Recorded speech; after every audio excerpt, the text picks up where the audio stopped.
Et si vous vous rappelez bien, au début, je vous avais parlé de ce que Jésus disait de lui-même. Et il y a 15 jours de ça, je vous ai dit combien Jésus était vraiment Dieu. Et tous les textes qu'on a vus qui montraient que Jésus est Dieu. Et ça, il est important de le savoir. Et ce soir, dans la continuité, et donc la divinité de Jésus, bien sûr, quand on dit qu'il est Dieu, c'est vraiment une personne divine, d'accord ? Et dans la continuité, j'aimerais qu'on prenne les attributs divins de Jésus. Et pour commencer, un des premiers attributs divins de Jésus, c'est l'omnipotence. Qu'est-ce que ça veut dire, l'omnipotence? Est-ce que ça... Non, ça, c'est pas l'omnipotence. Exactement, c'est la toute-puissance. Jésus est omnipotent, ça veut dire qu'il est tout puissant. Et je n'avais pas réalisé, mais je le réalisais tout à l'heure en revoyant mon message, nous ne réalisons pas assez que Jésus est tout puissant. Et ce soir, j'aimerais vraiment qu'on puisse réaliser que Jésus est tout puissant. Et j'aimerais commencer par un premier texte, s'il vous plaît, qui se trouve dans l'évangile de Matthieu, au chapitre 28. Matthieu, chapitre 28.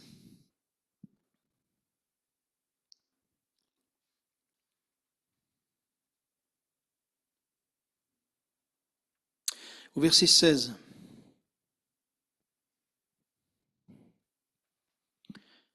Matthieu, chapitre 28, verset 16. Ah, ce soir, il n'y a personne pour afficher, donc je suis désolé. Tu sais afficher, Maya? Pardon? Matthieu, partage avec le frère Grisé, s'il te plaît, mon frère. Voilà, c'est bien de partager. Pardon? Ah, Gabriel est en train de le faire? Bon, mais très bien. Au verset 16, il est écrit... Les 11 disciples allèrent en Galilée. Jésus est mort, vous savez, il est ressuscité. Puis après, Jésus a dit, tu leur diras à mes frères qu'ils me rejoignent en Galilée. Et les 11 disciples allèrent en Galilée sur la montagne que Jésus leur avait désignée. Vous y êtes ou pas? Oui? Quand ils le virent, ils l'adorèrent. Mais quelques-uns eurent des doutes. Jésus s'étant approché, leur parla ainsi. Écoutez bien, tout pouvoir m'a été donné dans le ciel et sur la terre.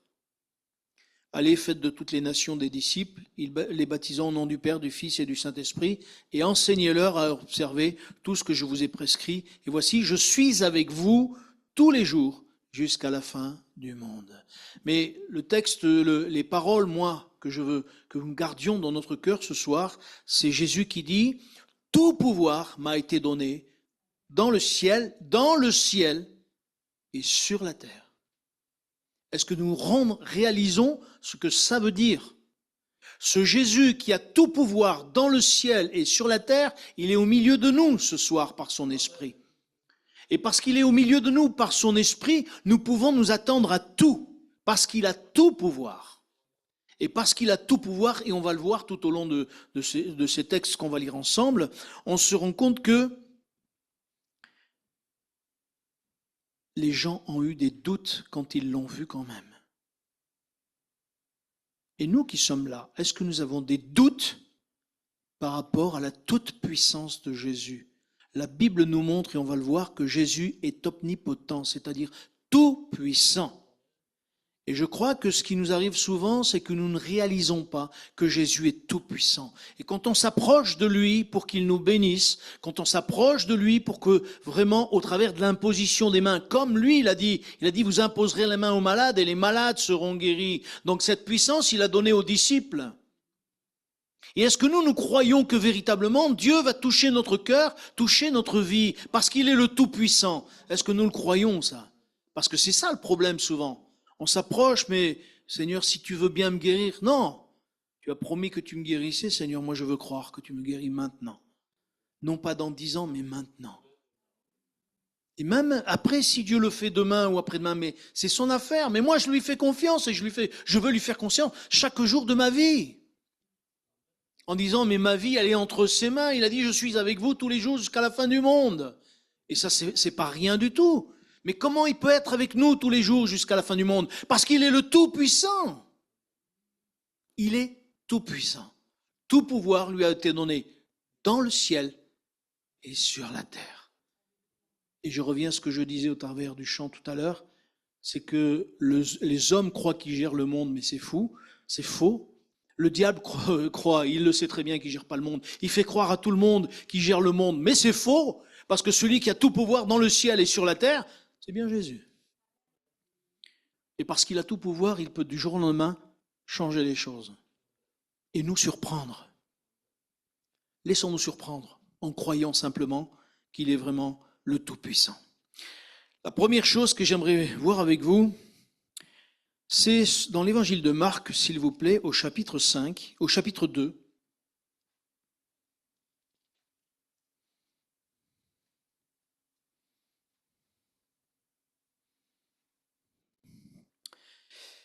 Et on ne va pas lire tout parce que sinon ça va faire trop long.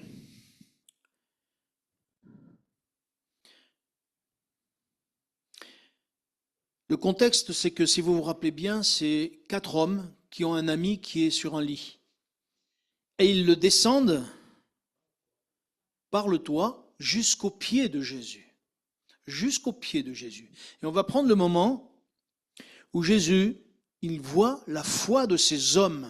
Il voit la foi de ces hommes qui sont sûrs de l'amener. Quand ils l'amènent au pied de Jésus, ils sont sûrs qu'il va intervenir. Ils ne font pas ça pour dire on fait plaisir à notre copain. Non, non, non, non. Même Jésus va se rendre compte de leur foi. Au verset 5, chapitre 2, verset 5, il est écrit, voilà, c'est ça. Jésus, voyant leur foi, dit au paralytique, « Mon enfant, tes péchés sont pardonnés. » Il y avait là des scribes qui étaient assis et qui se disaient au-dedans d'eux, « Comment cet homme parle-t-il ainsi? Il blasphème. Qui peut pardonner les péchés si ce n'est Dieu seul? Amen. » Et Jésus va leur dire, « Mais comment avez-vous de telles pensées? » Les hommes ont cru. Et la première chose que je voudrais vous dire, c'est que Jésus est tellement tout-puissant qu'il pardonne tous les péchés. Il n'a pas dit à cet homme, je te guéris d'abord. Parce que le péché, c'est le premier problème dans nos vies. Ce n'est pas forcément la maladie d'abord. C'est d'abord le péché dans nos cœurs. Et ça, c'est quelque chose, le péché, que personne ne peut pardonner sur la terre. On peut pardonner à un homme, on lui dit, je te pardonne. Mais ça ne règle pas le problème du péché. Le seul qui pardonne de tous les péchés, c'est Jésus. Le seul qui nous libère, parce que ce péché fait un poids dans nos cœurs. Et personne ne peut changer les choses si ce n'est Jésus. Et le jour où Jésus règle le problème du péché, c'est réglé une fois pour toutes. Parce qu'il a donné sa vie, il a versé son sang pour que notre péché soit pardonné. Et il va dire à cet homme, tes péchés sont pardonnés.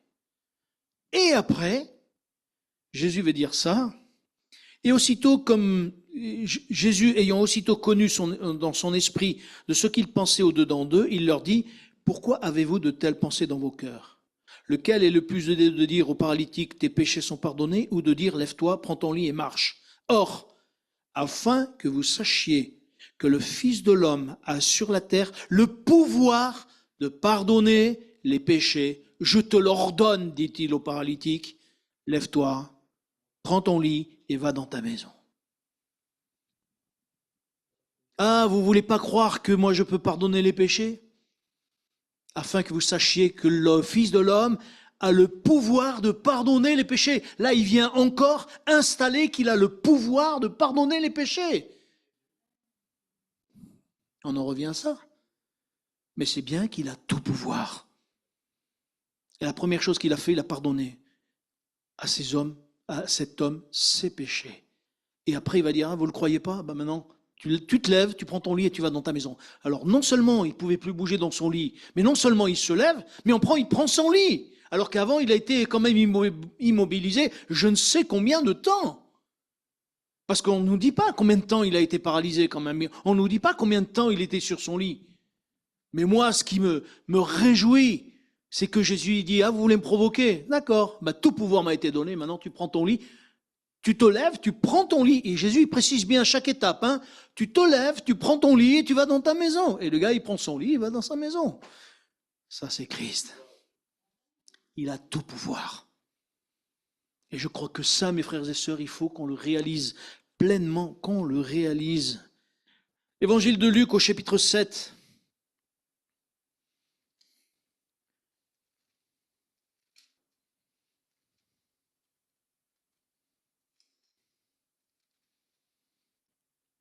On ne va pas tout lire là aussi, non plus.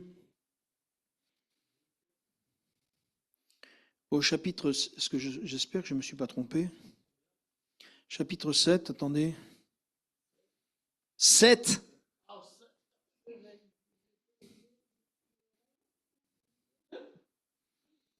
C'est Jésus qui se trouve dans la maison d'un nommé Simon.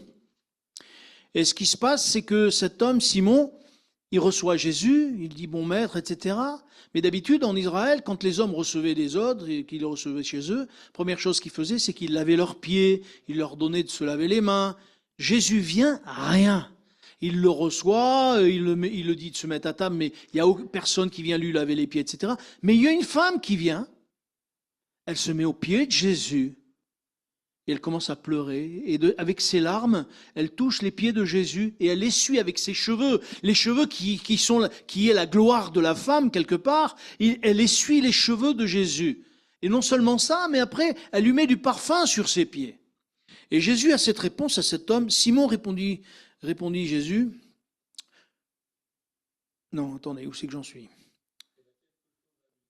Oui.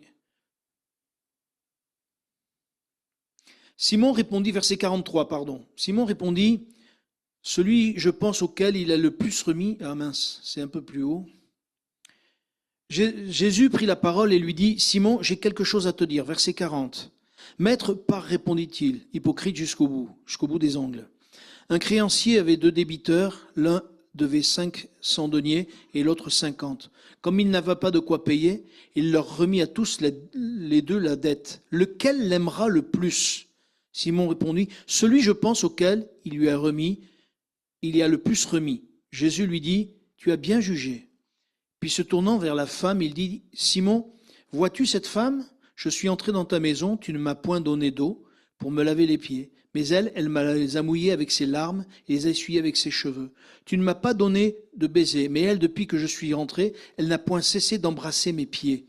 Tu n'as point versé d'huile sur ma tête, mais elle a versé du parfum sur mes pieds. C'est pourquoi je te dis, ces nombreux péchés ont été pardonnés. Quand on lit le début du texte, on se rend compte que cet homme dit, si vraiment cet homme était prophète, il saurait quelle femme elle est. Jésus savait que c'était une prostituée. Jésus le savait.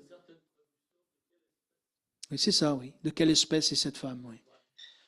Donc voyez un peu la mentalité de cet homme. Et Jésus va dire, mais sache que ses péchés sont pardonnés. Et à partir de là, cet homme, il a la bouche fermée. Parce qu'encore une fois, qui peut pardonner les péchés? Personne. Et je crois que si nous réalisons que Jésus pardonne les péchés, nous devons réaliser aussi que lorsque nous fautons, parce qu'il arrive que nous fautons, il arrive que nous faisons des choses qui ne sont pas bien, il arrive que réellement nous ayons des paroles qui ne sont pas bien, eh bien c'est là aussi qu'il faut réaliser de venir au pied du Seigneur et dire, Seigneur, pardon. Pardonne-moi de mon péché. Et le Seigneur est celui qui nous pardonne. Parce que son désir, c'est que nous soyons pardonnés, même avant de rentrer dans l'éternité. Il est bon que nous ayons la paix avec Dieu avant de rentrer dans l'éternité. C'est ce qui est arrivé au brigand sur la croix. C'est ce qui est arrivé au brigand sur la croix. La deuxième chose, je vais essayer d'aller vite parce que je voudrais encore dire beaucoup de choses. Jésus a tout pouvoir, non seulement sur le péché, mais sur la maladie. Et je vais vous citer les choses simplement pour aller vite. Les 10 lépreux. Qui, à l'époque, pouvait guérir les lépreux? Absolument personne, puisqu'il les mettait de côté, il les mettait dans un endroit où justement personne ne pouvait les voir, ni même les atteindre, ni même que les lépreux pouvaient rien. Et Jésus s'approche des 10 lépreux et il leur dit qu'ils sont guéris. Les lépreux partent, ils vont se montrer au sacrificateur, il n'y en a qu'un seul qui revient. Mais qui guérissait la lèpre à l'époque? Personne. Est-ce que Jésus a touché ces lépreux? Non. Il leur a juste dit, allez vous montrer au sacrificateur. Ça veut dire que ces hommes, ils ont encore fait un acte de foi.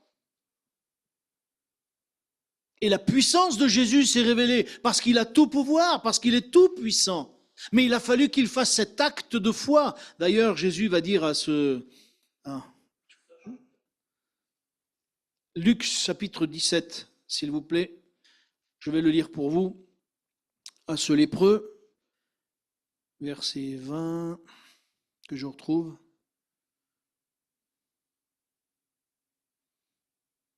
Jésus va dire au verset 18, « Ne s'est-il pas trouvé que cet étranger pour revenir donner gloire à Dieu? Puis il lui dit, lève-toi, va, ta foi t'a sauvé. » Elle n'y a pas dit ta foi t'a guéri. Parce que le désir de Dieu, c'est que d'abord nous soyons sauvés. Parce que de toute façon, Jésus guérit. Et ce que Dieu attend de nous, c'est que notre foi, nous puissions la mettre en œuvre. Parce que Jésus est tout puissant. Et parce qu'il est tout puissant, nous pouvons nous approcher de lui. Alors, que vous dirais-je encore? La femme à la perte de sang. Qu'est-ce qui est arrivé à cette femme? Elle a touché le bord du vêtement de Jésus. Même pas Jésus lui-même. Le bord du vêtement de Jésus, et elle a été complètement guérie. Et Jésus lui dit, ta foi t'a sauvé, encore une fois.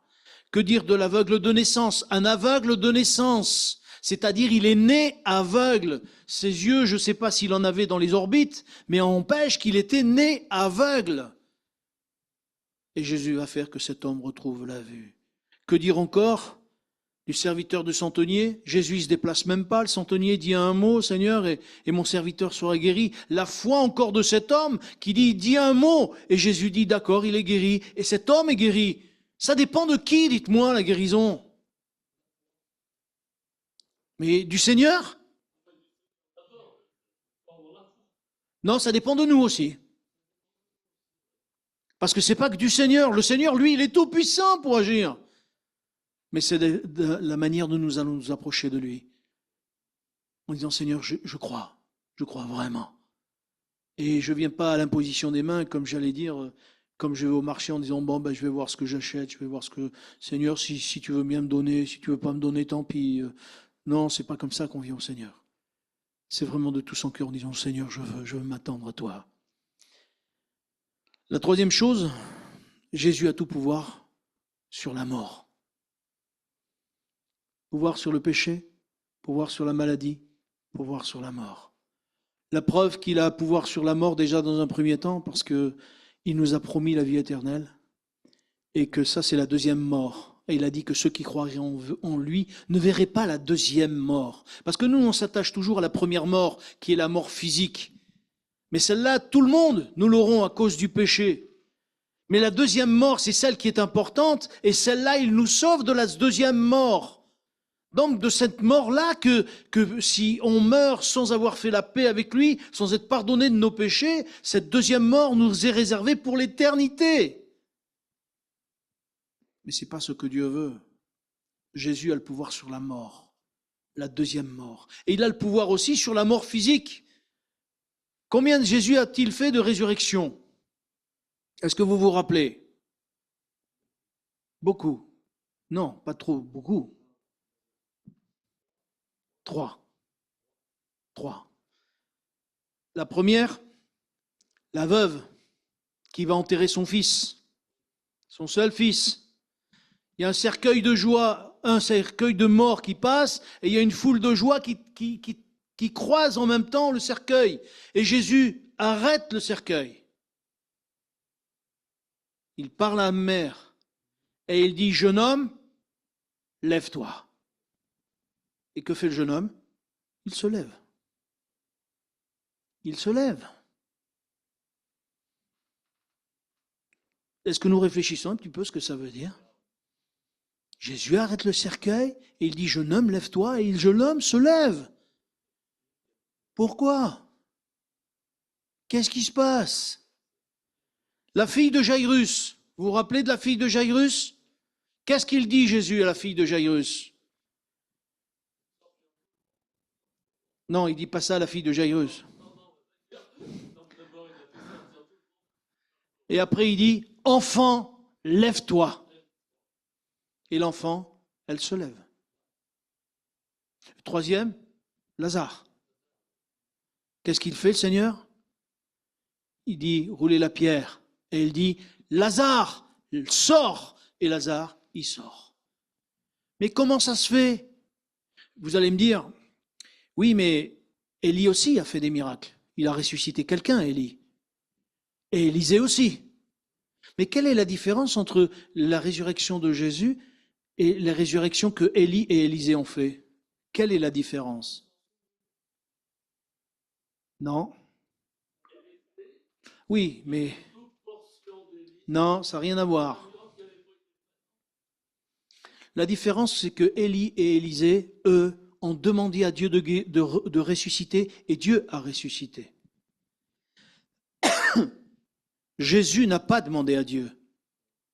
Jésus, il a dit, lève-toi. Il a dit, enfant, lève-toi. Il a dit, Lazare, sors. Ça veut dire que l'autorité sur la mort, il l'a.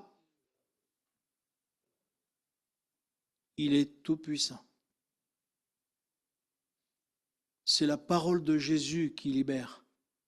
C'est la parole de Jésus qui ressuscite les morts. C'est la parole de Jésus qui fait une œuvre dans nos vies si nous voulons vraiment qu'il fasse cette œuvre.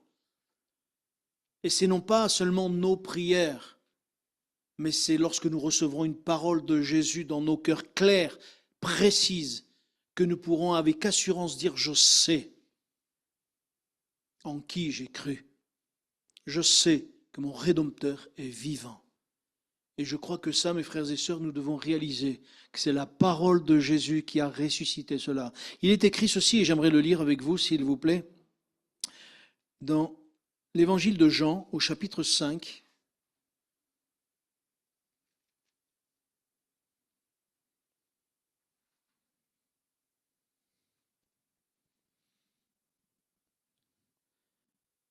Et au verset 25. L'évangile de Jean, chapitre 5 et verset 25. Il est écrit ceci, en vérité, je vous le dis, l'heure vient et elle est déjà venue, où les morts entendront la voix du Fils de Dieu, et ceux qui l'auront entendu vivront. Car comme le Père a la vie en lui-même, ainsi il a donné au Fils d'avoir la vie en lui-même. Amen. C'est pour ça que la mort n'a pas pu retenir Jésus. Nous, la mort peut nous retenir, mais la mort ne peut pas retenir Jésus, parce qu'il a la vie en lui-même. Mais cette vie, mes frères et sœurs, elle est aussi pour nous. Parce qu'en mourant sur la croix, c'est sa vie qu'il nous a donnée. En mourant sur la croix, il nous a communiqué sa vie, et il a la vie en lui-même. C'est pour ça que la mort ne peut pas le retenir. Jésus, pour aller vite encore, Jésus, il a tout pouvoir, si vous vous rappelez bien, sur les éléments. Quels éléments? Eh bien, déjà, lorsqu'il se trouve dans la barque avec les disciples, lorsque les disciples sont apeurés, lorsque les disciples sont affolés, parce qu'il y a la tempête qui se lève, ils disent, mais Seigneur, tu vois pas, on est en train de périr. Qu'est-ce qu'il leur dit le Seigneur? Pourquoi avez-vous douté? Encore une fois, pourquoi avez-vous douté? Il dit au vent, stop, silence, et tout s'arrête. Et là, les disciples disent, mais quel est celui à qui obéissent même le vent et la mer? Mais parce que Jésus est tout puissant. Et si ce soir j'insiste là-dessus, c'est pour que nous puissions bien le comprendre. Dans notre vie chrétienne, nous avons besoin de comprendre que Jésus est tout puissant, non pas seulement intellectuellement, mais nous devons le comprendre du fond du cœur, vraiment, pour que ce que Dieu veut nous donner, nous puissions nous en saisir. Ce que Dieu veut nous donner, nous puissions, toutes les promesses qu'il a mises dans sa parole, nous puissions les vivre nous-mêmes. Nous puissions vraiment vivre ce que Jésus veut que nous vivions. Parce que souvent, nous vivons la vie chrétienne, excusez-moi, mais à demi-teinte. Et on se dit, mais pourquoi Dieu guérit pas? Pourquoi Dieu guérit pas? Mais peut-être qu'il faut se remettre en question et voir, Seigneur, est-ce que j'ai la foi vraiment dans ces derniers temps où Jésus va dire, à un moment donné, trouverai-je la foi lorsque je reviendrai sur la terre? Et moi, j'aimerais qu'à l'église de Givors, comme à l'église de Vienne, comme à l'église de Saint-Chamond, nous puissions avoir cette foi qui déplace les montagnes, cette foi que Jésus a promise, cette foi que ces hommes qui ont reçu la parole de Dieu, cette foi qu'ils ont eue en recevant cette parole de Dieu.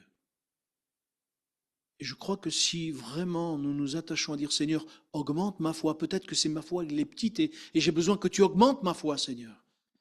Alors que vraiment nous verrons la gloire de Dieu au milieu de nous. N'oublions pas, Jésus est tout-puissant. Je disais sur les éléments, est-ce que vous vous rappelez un élément encore où Jésus est tout-puissant? Comme ça, vite fait. La tempête, on vient de le dire. Oui. Oui, il a multiplié le pain et les poissons. Il y en a un autre aussi.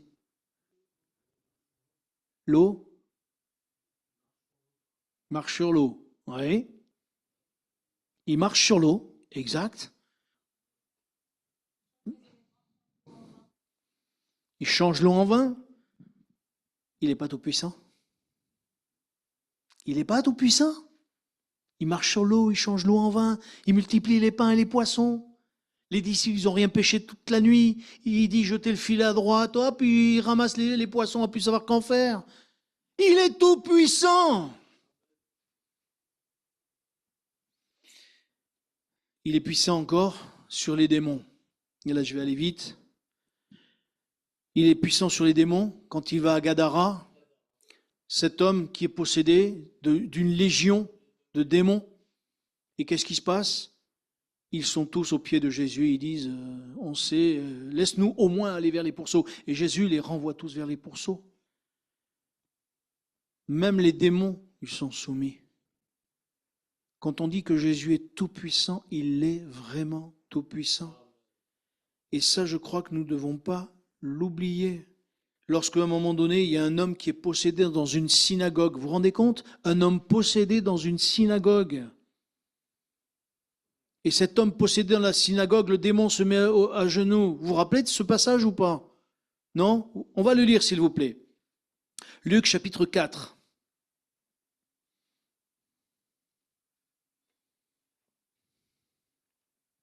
Luc chapitre 4 et verset 33.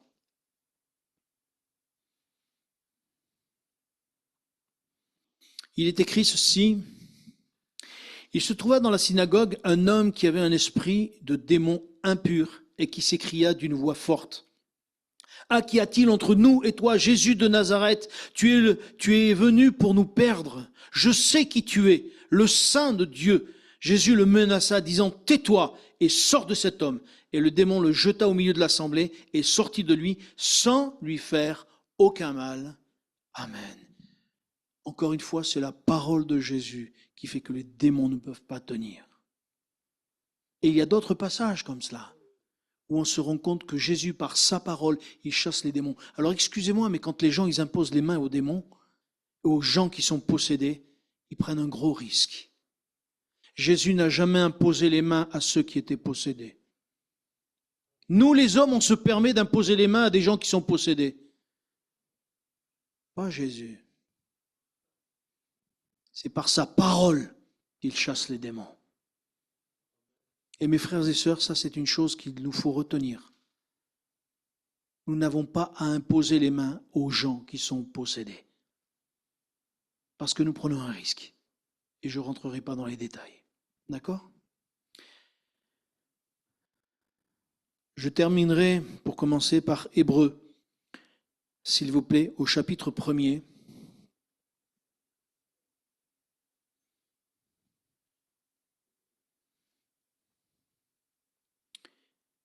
J'ai voulu aller vite parce que Ce soir, j'ai voulu que nous puissions comprendre les uns et les autres que Jésus est tout-puissant. Et en vertu de ça, si nous le comprenons dans nos cœurs, je voudrais prier pour vous qui avez besoin, parce que je crois que ce soir, Jésus peut vous guérir. Je ne sais pas si vous le croyez, mais moi je le crois. Il est tout-puissant.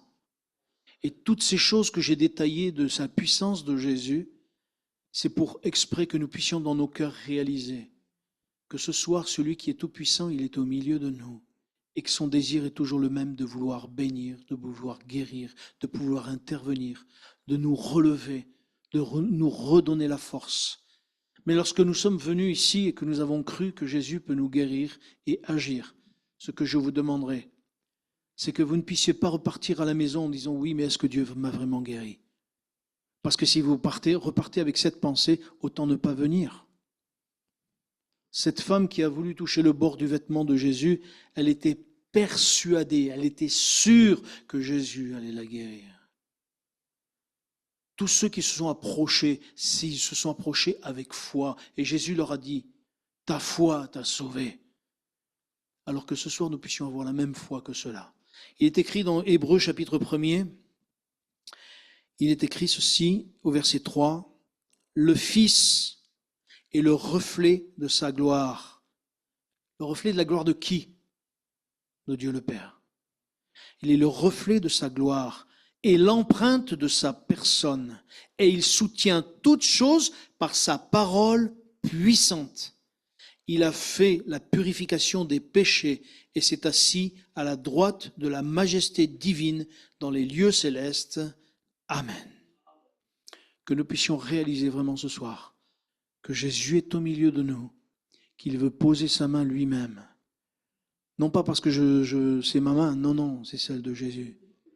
Mais une chose est sûre, c'est que Jésus a dit que là où l'évangile sera prêché, il y aura des prodiges et des miracles. Et que le Seigneur interviendra toujours. Si vous le croyez, nous allons rester maintenant dans le recueillement. Et ceux qui le veulent, eh bien, s'approchent sur le devant et je prierai pour eux. Amen. Jésus, merci.